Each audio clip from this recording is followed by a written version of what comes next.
반가우시죠? 서로 별로 안 반가우신가 봐요.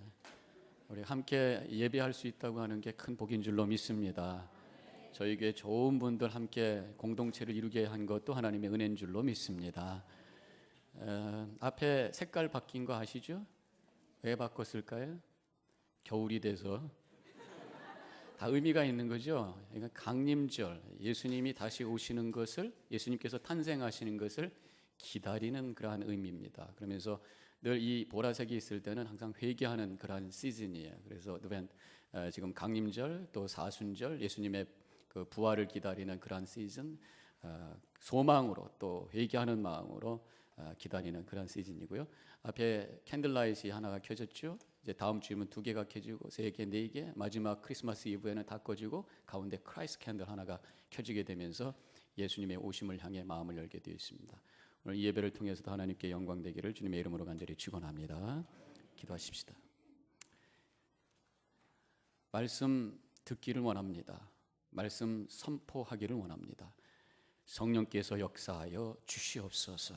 그 말씀이 우리에게 힘이 되고 또 능력이 되고 은혜가 되어 우리의 믿음의 삶을 환하게 비추어지게 하여 주시옵소서. 예수님의 이름으로 기도하옵나이다. 아멘. 우리 믿음을 표현할 수 있는 많은 단어 중에서 가장 중요한 단어가 있다면 제가 항상 강조하는 거죠. 여러분들 대답해 보세요. 뭐예요? 제가 10년 거의 돼가요, 이 교회에. 그 얘기도 참 많이 했어요. 근데도 쳐다만 보시면 어떻게 해요? 은혜인 줄로 믿습니다. 우리의 믿음을 표현할 수 있는 중요한 단어 하나를 탁 픽업하라면 은혜를 픽업하시. 다른 단어도 다 중요합니다만은 은혜 속에 다 함축이 되어 있습니다. 근데 은혜를 얘기할 때 우리는 은혜를 받는다는 얘기예요. 은혜를 받는다라는 얘기를 해주죠. 앞에 눌러주실래요? 은혜에 대한 어떤 차원을 얘기할 때 받는 것에 대해서 주로 얘기합니다. 그래서 예배 끝난 다음에 목사님 은혜 받았습니다. 나 요새 참 은혜 많이 받았어. 받는다는 얘기만 아니죠. 근데 좀 더 우리가 차원을 높인다면 은혜는 찾아내는 거예요. 이미 하나님께서 나에게 주신 것을 영의 눈을 떠서 그것을 찾아서 감사하는 거예요. 예수님께서 이미 2000년 전에 나를 위해서 십자가에 달려 돌아가신 것을 지금 2000년 후에 지금 성경 말씀을 통해서 깨닫고 그것을 발견하고 감사하는 것이고, 내가 태어난 것, 지금 내가 이러한 존재가 된 것 자체가 예수님께서, 하나님께서 뜻과 경륜이 계셔서 당신의 형상대로 창조하셔서 나를 사랑해 주시고 나를 귀한 존재로 이렇게 태어나게 하시고 존재하고 있다고 하는 것을 어느 순간 찾아내는 거예요.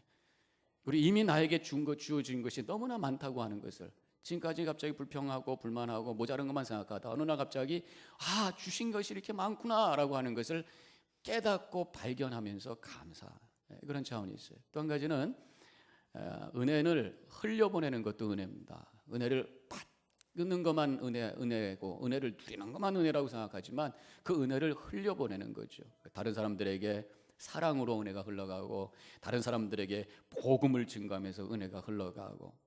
근데 오늘 또 한 가지 차원이 있어요. 오늘 본문의 말씀을 통해서 깨닫게 되는 게 뭐냐? 하나님께 드리는 것이 은혜라.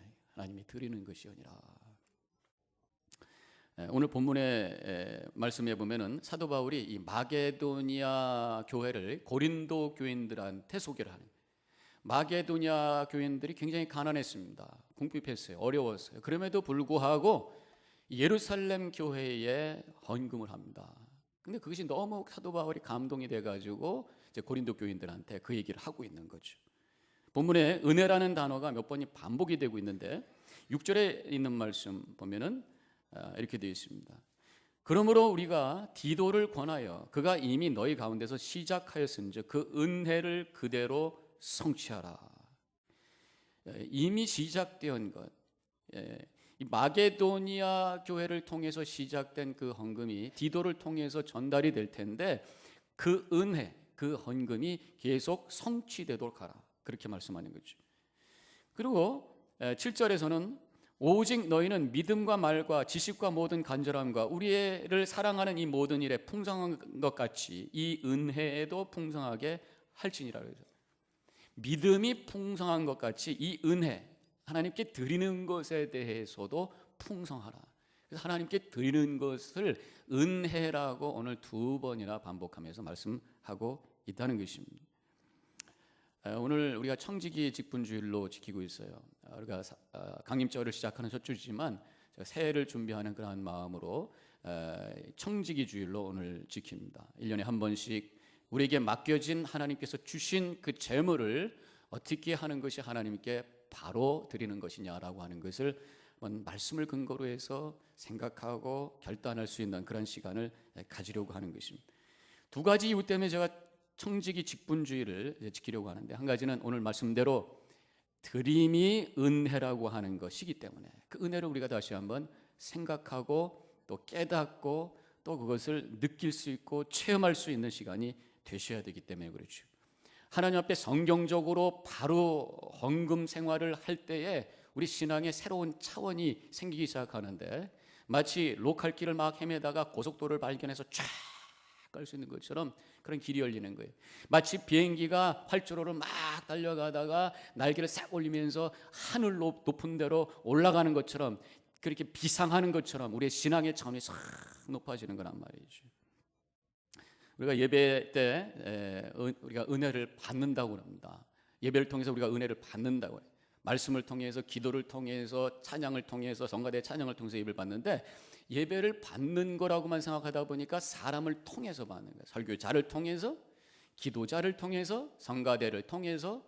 그런데 내가 하나님께 드리는 것이 은혜다라고 했을 때는 다른 상관없는 내 자신 속에서 그냥 흘러나오는, 스스로 체험하는 그런 은혜가 있는 거예요. 그렇기 때문에 행여나 말씀이 속된 말로 죽을 썼더라도, 또 기도가 너무 길어져 마음이 힘들더라도, 또 성가대가 오늘은 잘했습니다만 행여나 불협함이 될지라도, 그래도 거기에 상관없이 내 속에서 내가 하나님께 드리는 결단 속에서 은혜 받을 수 있는 예배가 되기 때문에 그 예배는 항상 은혜 충만한 복된 예배가 될 줄로 믿습니다. 드림이 나에게 은혜라고 하는 것을 깨달을 때 와지는 그 풍성한 복이 있는 거예요. 제가 또 한 가지 청지기 직분주의를 지키는 이유가 교회 행정적인 이유도 있습니다. 올해 연초에 제가 둘째 주에 똑같은 작성 카드를 만들었습니다만은, 올해는 연초 되기 전에 해야 되겠다. 그래야지 더 그것이 준비가 되겠다는 생각이 듭니다. 각 카드를 여러분들이 드리는데 오늘 그것을 작성하라는 게 아닙니다. 12월 동안 여러분들이 기도하면서 믿음 안에서 결단하라는 것인데, 그 얘기는 뭐냐면은 우리 교회가 지금까지 재정계획, 교회 사역계획을 재정부의 믿음을 통해서 했어요. 재정부가 다 내년에 우리가 어떻게 준비하고 재정이 어떻게 될 것인가를 우리가 생각할 수 있습니까 할 때 우리가 믿음으로 10% 올립니다. 재정부의 믿음인 거예요. 그런데 그런 것보다는 우리 성도님 전체의 믿음을 가지고 준비하는 것이 하나님 더 기뻐하시겠다. 그래서 새해가 되기 전에 우리가 믿음 속에서 내년에 하나님께 내가 어떻게 헌신해야 될 것인가를 한번 고백하고 결단해서 드린 것을 가지고, 그 다음에 재정부가 그것을 참고해서 또 기도해서 또 믿음 가지고 내년을 계획할 때 하나님께서 그 사역을 받으시고 이 교회를 통해서 큰 역사를 이루실 것이라고 믿어요. 그런 면에서 우리가 함께 준비하자고 하는 것입니다. 근데 제가 사실은 이 청지기 직분주의를 준비하면서 기도 많이 했어요. 왜냐하면 헌금 설교하는 것도 부담되고 듣는 분들도 부담돼요. 그래서 어떤 분은 어떤 교회 갔는데, 처음 그 교회 갔는데 헌금 설교해가지고 그 교회 안 갔다고 그래. 그 정도로 상당히 센서티브한 문제가 바로 하나님께 드리는 것에 대한 문제라고 하는 것이. 그래서 저는 기도 많이 했어요. 하나님께서 오늘 이 말씀을 통해서 성령께서 그 마음을 깨닫게 해주시고 시험 받는 것이 아니라 영적인 챌린지를 받아서 하나님께 나아가는 시간이 되게 하여 주옵소서. 그렇게 제가 기도를 했어요. 근데 왜 그러면 성도님들이 헌금에 대한 말씀을 하면 부담이 되는가, 제가 생각을 좀 해봤어요. 여러분들 입장에서 생각을 해봤어요. 한 가지는 헌금에 대한 말씀을 하면 헌금이라는 단어보다는 money, 돈이라는 단어로 더 이게 듣게 되겠구나, 이런 생각을 하게 됩니다. 헌금이라고 하는 그 자체는 상당히 영적인 의미가 있는 거예요. 하나님께 헌신하는 마음으로, 하나님의 은혜에 응답하는 마음으로 드려지는 나의 고백인데, 그렇게 듣지 아니하고 money, 돈이라고 하는 단어가 들리기 때문에 거기에는 세속적이고 물질적인 것으로 느껴진다는 거죠. 영적인 것이 아니라는 거예요. 숫자적으로 우리가 계산하고 너무 구체적이기 때문에 내면적이고 영적인 그런 어떤 것이라기보다는 너무 물질적인 것이라고 생각하니까 제단에서 그런 얘기하는 것이 좀 불편하다. 또 돈이라고 하는 것이 짐승처럼 벌어서 정승처럼 써라 뭐 이런 것처럼 뭐 이렇게 세속적인 것이라고 생각하는 그런 경향이 더 있다라고 하는 거죠. 그런데 오늘 말씀을 여러분들 드리면서 이 헌금, 하나님 앞에 나의 삶의 한 부분을 제단 위에 올려놓는 그 헌신의 고백이라고 하는 차원에서 말씀을 들으셔야 되는 거예요. 사실 이 헌금 생활이 신앙생활에 굉장히 중요한 거예요. 왜냐하면 돈이라는 것 자체가 우리 삶에 얼마나 중요해요. 그것 때문에 울기도 하고 웃기도 하고 얼굴이 펴졌다가 찌그러졌다 화내기도 하고 막 기뻤다가 울었다 이거잖아요. 그렇기 때문에 이 부분에 대해서도 하나님께서 만지실 수 있도록 오픈하셔야 돼요.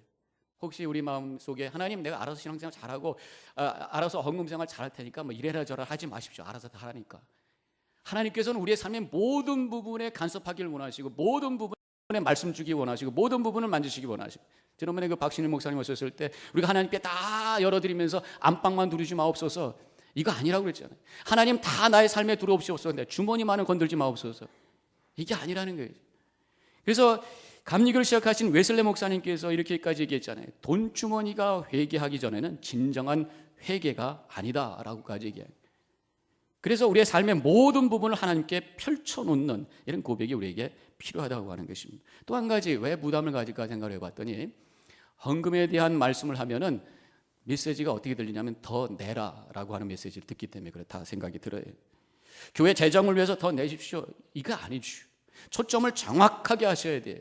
교회 또 목사에게 초점이 맞춰진 그런 메시지가 아니라 하나님께 초점을 맞춰서 더 내라 메시지가 아니라 함께 성경적으로 하나님께 바로 드립시다라고 하는 메시지를 우리가 들을 때 그것이 하나님의 음성이 되고 그것이 나에게 영적인 도전이 되고 그것이 나에게 다시 한번 신앙에 초점을 맞추는 그런 은혜의 시간이 될 수가 있는 거란 말이죠. 혹시 제가 이렇게 말씀을 드림에도 불구하고 자꾸만 마음에 불편이 오신다면 기도하는 마음으로 들으셔요. 그 때문에 심각한 얘기하는 것도 아니지만 드림의 은혜로 그것을 깨닫게 하여 주옵소서 이런 마음. 제가 오늘 여러분들께 함께 말씀을 나누기 원하는 그 초점은 뭐냐면 오늘 말씀대로 왜 드림이 은혜냐 오늘 말씀에서 드리는 것이 하나님께 드리는 것이 은혜라는 얘기를 계속 몇 번 반복을 하고 있는데 왜 은혜냐라는 것을 세 가지를 한권 가지고 세 가지의 어떤 메시지를 가지고 함께 나눠보려고 하는 것입니다. 첫째로는 하나님의 은혜를 확인하는 기회가 되기 때문이다. 하나님께 드림으로 말미암아 내가 받은 하나님의 은혜를 다시 한번 체크업하는 확인하는 그런 기회가 될 수 있기 때문이다라는 것입니다. 신명기 16장 17절에 이런 말씀이 나와요. 다 같이 함께 읽습니다. 각 사람이 내 하나님 여호와께서 주신 복을 따라 그 힘대로 드릴지니라 그랬어요. 복을 따라 그 힘대로 믿음의 분량대로 하나님이 나에게 주신 복에 대한 고백 속에서 드리는 것이 바로 하나님께 드리는 자세다 그렇게 말씀하고 있습니다. 내가 하나님께 드릴 때마다 얼마 드려야 되나 뭐 숫자 생각하고 내 주머니 상태 생각하고 이 생각하기 전에 먼저 생각해야 될 게 뭐냐 하나님께서 나에게 주신 은혜가 도대체 뭐냐. 그래서 여러분 매주 우리 하나님께 예물을 드리지만 매주 하다 보면 타성해져서 그냥 적당히 그냥 하던 대로 이런 마음이 들 수가 있어요. 그렇게 하지 마시고 토요일 날 준비할 때마다 다시 잠깐이라도 하나님께서 나에게 주신 은혜가 도대체 무엇이냐 내가 하나님께 무슨 고백과 감사를 가지고 이것을 드릴 것이냐 생각한다면 그것이 얼마나 우리에게 큰 은혜가 되겠냐는 거지. 그렇기 때문에 우리가 하나님께 드리는 그러한 것은 중요한 포인트가 있는데 헌금이라고 하는 것은 내가 하나님께 복 받기 위해서 드리는 것이 아니라 이미 주신 복에 대해서 감사하는 마음으로 올려드리는 것이. 우리 인간관계 속에서 누가 다른 사람이 나에게 큰 은혜를 베풀어서 감사하는 마음으로 주면 그것은 뭐라 그래요? 선물이죠. 그런데 내가 그 사람에게 좀 잘 보여서 내가 뭘 얻으려고 하면 그것은 뇌물이 되고 와이루가 되는 거란 말이죠. 하나님께 내가 드리는 것은 하나님께서 이미 주신 것에 대한 반응으로 드리는 것이지 내가 이렇게 드렸으니까 하나님 더 복 주시오 한다면 그것은 진정한 선물이 아니고 그 진정한 예물이 아니고 그건 진정한 헌금이 아니라는 것입니다. 그래서 하나님께서 나에게 주신 복이 뭐냐라고 하는 것을 아셔야 돼요. 그것을 깨달으면 기쁨으로 드리게 되는 거죠. 만약에 누군가가 나에게 내가 100만 불 빚진 것이 있는데 어느 날 너 안 갚아도 돼 라고 한다면 얼마나 감사하겠어요. 그렇다면 그에게 얼마나 기쁨으로 내가 선물을 할까? 그냥 할 수 없이 그냥 꾸기꾸기 해가지고 몇 불짜리 사가지고 아니면 있는 거 적당히 싸가지고 주려는 그런 마음이 아니라 내가 할 수 있는 최선을 다해서 기쁜 마음으로 눈물까지 흘려가면서 정말 감사합니다라고 줄 수 있는 것이 선물일 텐데, 우리 하나님께서 탕감해 주신 것은 100만 분보다 더 큰 나의 원죄를 탕감해 주시고 모든 죽을 수밖에 없었던 우리의 죄값을 위해서 십자가의 피로 탕감해 주셨는데, 그 은혜를 내가 깨닫고 하나님께 드릴 수 있다면 얼마나 기쁨으로 감격 속에 드리겠냐. 그런 깨달음으로 드리셔서 드림이 진정한 축복이 되고 은혜가 되시기를 주님의 이름으로 간절히 축원합니다. 또 한 가지 은혜가 되는 이유는 바로 하나님께 드리는 것이 하나님께 돌아가는 길이라는 거예요. 하나님께 가까이 가는 길이라고 성경에서 분명히 말씀하고 있습니다. 말라기 3장 7절에 있는 말씀 같이 함께 읽겠습니다. 만군의 여호와가 이르노니 너희 조상들의 날로부터 너희가 나의 규례를 따라 지키지 아니하였도다. 그런즉 내게 돌아오라. 그리하면 나도 너희에게 돌아가리라 하였더니 너희가 이르기를 우리가 어떻게 하여야 돌아가리까 하는도다. 지금 이스라엘 백성들이 바벨론에서 70년 동안 포로 생활했어요. 제대로 말씀대로 살지 못했어요. 제대로 하나님께 예배드리지 못했습니다. 돌아와서 제일 먼저 했던 것이 성전을 세우는 것입니다. 성전을 세워놓고 하나님, 이제 하나님께로 돌아가겠습니다. 하나님의 뜻대로 바로 살겠습니다. 하겠습니다. 어떻게 하면 되겠습니까? 이렇게 질문하죠. 근데 하나님께서 대답을 해주십니다. 7절에 이 질문에 대한 대답을 8절에서 하고 계세요. 같이 읽습니다. 사람이 어찌 하나님의 것을 도둑질하겠느냐? 그러나 너희는 나의 것을 도둑질하고도 말하기를 우리가 어떻게 주의 것을 도둑질하였나이까 하는도다. 이는 곧 11조와 봉헌물이다. 어떻게 하면 돌아갑니까? 라고 했을 때 구체적인 방법으로 바로 하나님께 드림에 대한 말씀하고 있는 게 11조다 말씀하고 있는 것입니다. 그래서 이 진실된 성경적인 드림, 바로 이 11조라고 하는 것이 하나님께로 돌아가는 구체적인 길이라고 말라기에서 말씀하고 있습니다. 다른 말로 얘기하면 바로 하나님께 성경적으로 드릴 때에 하나님과의 관계가 더 회복되고 하나님과의 관계가 더 깊어지는 그런 방법이라는 것입니다. 우리가 예수 그리스도 통해서 우리가 구원받은 자예요. 그런데 더 나아가서 하나님께 헌신하는 마음으로 성경적으로 드림의 신앙생활을 할 때에 하나님과의 관계가 더 깊어지고 인티머시, 친밀감이 만들어진다는 것입니다. 왜? 우리 하나님께서는 물질보다 하나님이 더 중요하고 나에게 가장 큰 선물, 생명을 주셨음을 인정하고 믿음으로 고백하는 그런 표현이기 때문에 하나님께서 그것을 기뻐 받으시고 더 가까이 와주시고 우리를 만나주시고 우리의 삶을 지켜주시고 인도해 주신다는 거예요. 사실 우리가 하나님께 예물 드린다고 하는 것이 남아서 드리는 게 아니죠. 먼저 잘라서 드리는 거잖아요. 그리고 남은 것으로 내가 사는 것이 청지기적인 신앙의 고백 아닙니까? 바로 거기에는 하나님이 내 삶의 가장 우선이라고 하는 고백이 있는 것이기 때문에 하나님께서는 그걸 너무 기뻐 받아주시는 거란 말이죠. 특별히 11조라고 하는 것, 10의 1을 드리고 나머지 9를 가지고 내가 감사하며 살겠습니다라고 하는 믿음의 고백이기 때문에 하나님은 그걸 받으시고 우리에게 더 가까이 오시고 더 큰 은혜로 함께해 주신다고 약속하고 있는 것이 성경에 있는 말씀. 누군가 그러시더라고요. 이 11조라고 하는 것이 참 결단이 얼마나 힘드냐는 것이요. 어느 정도 힘드냐? 우리 여자분들이 아기 낳는 것과 같다. 아기 낳을 때 얼마나 힘들어. 몸부림쳐야 돼. 적당히 그냥 이렇게 해서 되는 게 아니란 말이지. 씨름해야 돼. 온 힘을 다 씨름해야 돼. 근데 그 순간은 너무나도 힘들고 아프고 정말 피하고 싶은 순간일지 모르지만 아기를 낳고 나면은 그 다음부터는 그 새로운 차원의 삶이 시작이 되는 거예요. 둘만 있다가 아기 생기면은 이제 완전히 패밀리가 되는 거 아닙니까? 제가 결혼 생활 해보니까 둘이 있을 때는 여전히 그냥 데이트하는 것 같더라고요. 아기가 딱 생기니까 Now we are the family. 그래서 거기에 아기 중심으로 해서 막 힘든 데도 있지만 아기 때문에 얼마나 행복하고 삶의 새로운 차원이 생기는 거예요. 그런 것과 같다는 거예요.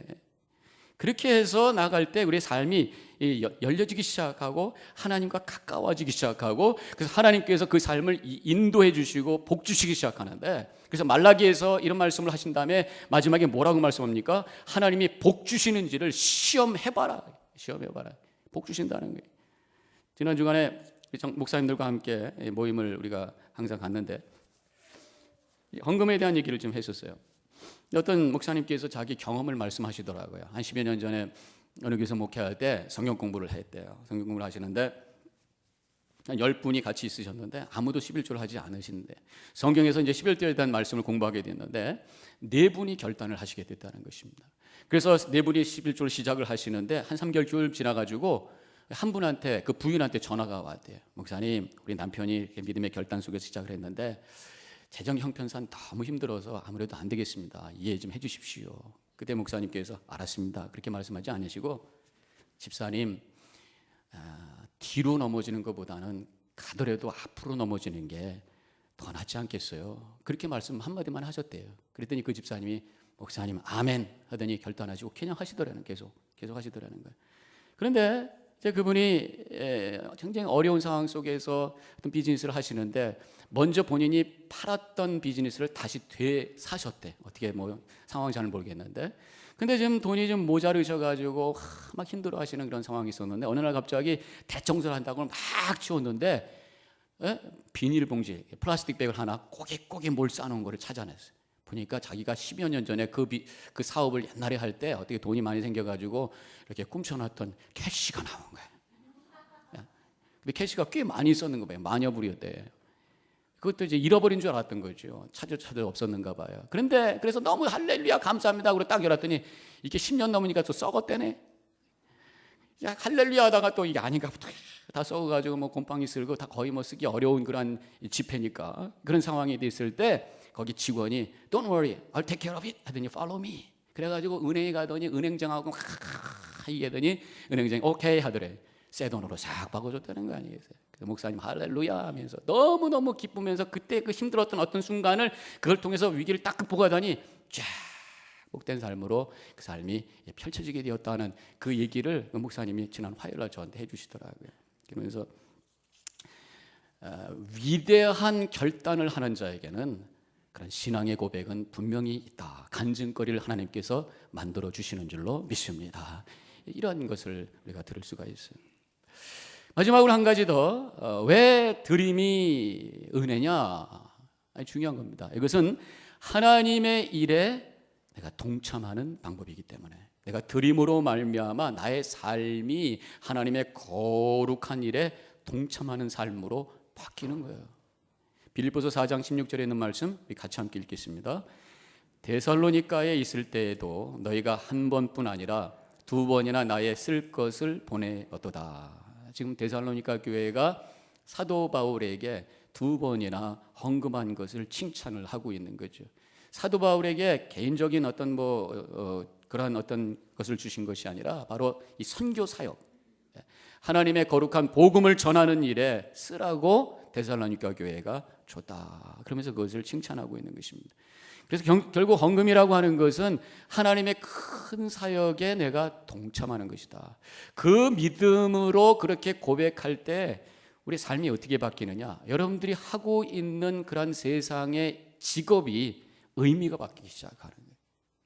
여러분들이 하는 일이 그저 내가 먹고 살려고 그냥 할 수 없이라고 하는 생각한다면 얼마나 일이 힘들고, 아침에 일어나가지고 세탁소 가시거나 여러분들 직장 갈 때 그냥 피곤해 죽겠는데 오늘도 먹고 살아야지, 안 가면 안 되지, 이런 마음을 가지고 매일 사신다면 그 인생이 얼마나 힘들겠냐 말이죠. 그런데 내가 열심히 땀을 흘려 번 것의 일부를 하나님께 드려서 그것을 통해서 하나님의 나라가 확장되고 하나님이 영광 돌리고 많은 생명을 건지고 하나님의 선교의 뜻이 이루어지는데 내가 쓰고 있다면, 내가 선교사로 하나님의 일을 위해서 직접 몸으로 뛰는 건 아니지만 내 삶이 바로 그것을 위해서 쓰임을 받고 있다라고 하는 체험을 할 수가 있잖아요. 그렇게 된다면 아침에 일어났을 때 여러분들 직장 갈 때 선교하러 가자, 하나님의 일을 하러 가자, 먹고 살기 위해서 가자 아니라 하나님의 거룩한 일 하러 가자라고 하는 마음으로 바뀌기 시작할 때에 더 큰 은혜가 우리 삶 속에 체험되게 되는 줄로 믿습니다. 근데 우리가 이 헌금할 때 교회로만 쓰여지는 거는 뭔가 좀 덜 중요한 것 같고, 뭔가 교회 바깥으로만 쓰여져야 잘 쓰는 거 아닌가라는 생각을 하는 분들이 종종 있는데요. 맞습니다. 하나님의 그 거룩한 뜻은 선교예요. 근데 선교라고 하는 것이 뭔가라고 하는 것을 우리가 보려면 큰 눈을 가지셔야 되는데, 선교의 목적과 비전이 성경적으로 뭔지 아시면 돼요. 시편 67편을 잘 읽어보시면 거기에 선교의 장엄한 비전이 그림이 보여주고 있어요. 2절과 3절을 함께 같이 읽겠어요. 읽습니다. 주의 도를 땅 위에, 주의 구원을 모든 나라에게 알리소서.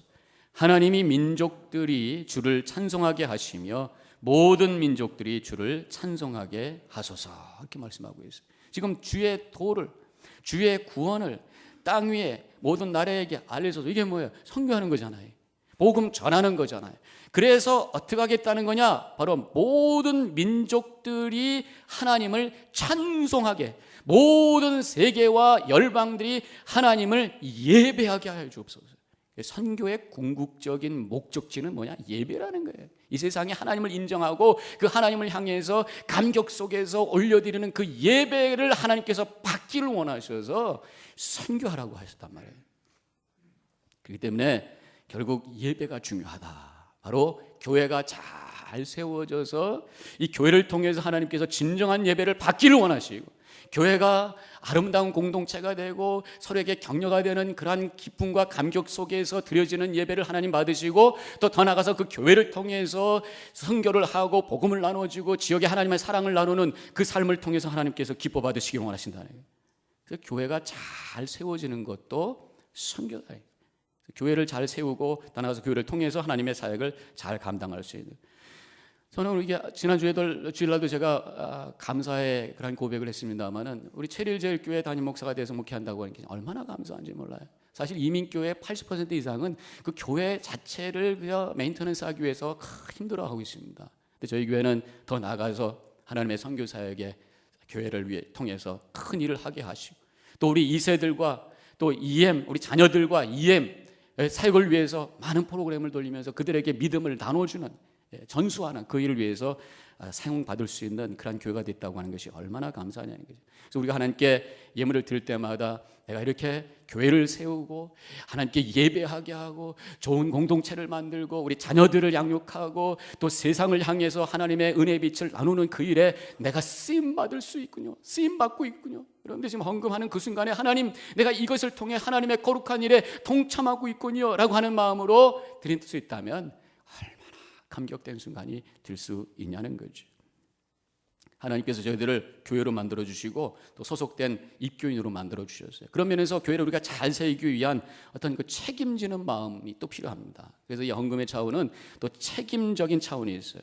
그래서 의무 헌금이다 이런 표현도 합니다. 기본적으로 우리가 교인이면 하나님께서 이 교회를 주신 것을 우리가 감사하면서 함께 교회를 세우기 위한 책임을 나누는 그런 고백도 있다는 것입니다. 그래서 그것이 11조고 11조가 여러 가지 또 믿음과 상황에 따라서 아직 준비 안 된 분들은 월정 또 주정해서 드리는 거죠. 그 밖에 이제 특별절기 감사헌금, 특별정기헌금 그 다음 액수로 한 거예요. 어떤 분은 이번 주는 주정금 했다, 그거 가지고 다음 주에 감사헌금 했다, 그 다음에 추수감사절을 했다. 그건 아닌 거예요. 잘 아셔야 돼요. 그래서 우리가 하나님 앞에 정말 쓰임받을 수 있는 믿음의 고백으로 들려지는 그런 예물, 이것이 하나님 받으시는 그런 예물이 될 수 있다는 것입니다. 오늘 제 말씀의 초점은 다시 한번 말씀드리지만, 하나님께 드리는 이 예물이, 헌금이 부담이 아니라 은혜가 되어야 된다. 하나님께서 분명히 그렇게 말씀해 주셨다는 것입니다. 그렇기 때문에 드릴 때마다 하나님의 은혜를 생각하면서 감사한 마음으로 올려드리시고요, 드릴 때마다 물질보다 하나님이 더 귀한 분이신 것을 고백하며 하나님께 더 가까이 가는 그런 결단의 순간이 되시고요, 드릴 때마다 하나님의 그 거룩한 사역, 이 교회를 세우시고 이 교회를 통해서 하나님의 선교 사역을 이루시는 그 일에 내가 쓰임받고 있다고 하는 그 감격 속에서 올려드리셔서 그것을 통해서 하나님 영광 받으시고 우리 모두에게는 은혜가 되는 축복된 신앙의 삶을 살아가는 우리 성도님과 제가 되기를 주님의 이름으로 간절히 축원합니다. 기도하십시다.